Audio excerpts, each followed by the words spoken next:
Hi friends, welcome to Jaya's garden. போன ஒரு வாரம் 10 நாளாக நான் ஃபுல்லாக கரிபதனைன்னு உங்ககிட்ட புலம்பி இருப்பேன். உங்களுக்கே தெரியும்.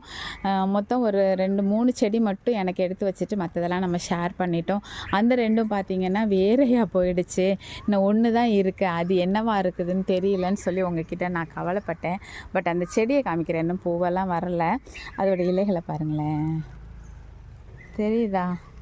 சும்மா டிஃபன் போட்டு சாப்பிடலாம் போல் அந்த அளவுக்கு ஒரு வளர்ச்சி, நிறைய கிளைகளோட, நிறைய பெரிய பெரிய இலைகளோடு வருது. ஒருவேளை கரிபதனையவா இருக்குமோ? ஏன்னா இதெல்லாம் அப்படி வரல. நிறைய கிளைகள் வந்து தான் குட்டி குட்டி இலைகளாக தான் இருந்தது. அதோடு தான் பிடுங்கி நட்டேன். எல்லாம் ஒரே பையிலேருந்து எடுத்து போட்டு வளர்த்தது. ஆனால் இது மட்டும் கொஞ்சம் பார்க்கறதுக்கு வித்தியாசமாக பெரிய பெரிய இலைகளாக இருக்குது. கரிபதனையாக இருக்குமோன்னு ஒரு டவுட்டாக இருக்குது. வந்துச்சுன்னா அப்பா என்னைய கையில் பிடிக்கவே முடியாது.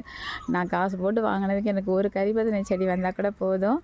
அதுதான் கரிபதனையாங்கிறது கூட இப்போ எனக்கு டவுட் ஆகிடுச்சு. யாராவது கரிபதனை வச்சுருந்தீங்கன்னா எனக்கு கொஞ்சம் ஃபோட்டோ வாட்ஸ்அப்பில் அனுப்பி விடுங்க, அது எப்படி இருக்கும் அப்படின்னு சொல்லிட்டு. அதுவாக இருந்ததுன்னா நான் குதிச்சுடுவேன். அப்படியே எப்படியாவது நல்லபடியாக வளர்த்தெடுத்து அதுலேருந்து விதைகள் எடுத்து நான் கண்டிப்பாக அவங்க எல்லாேருக்கும் ஷேர் பண்ணிடுவேன்.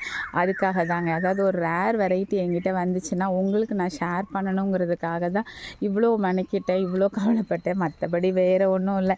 இத்தனை வெரைட்டியை வச்சு என்ன பண்ண போகிறோம்? நம்ம எல்லாத்தையும் சேர்த்து போட்டு சமைக்கிறோம் நிறைய நாள். அதனால் நமக்கு டேஸ்ட்டு தெரியாமல் போயிடும். முதல்லலாம் ஆரம்பத்தில் அதோடய டேஸ்ட்டு தெரியணுன்னா அப்படி தனித்தனியாக சமைப்பேன்.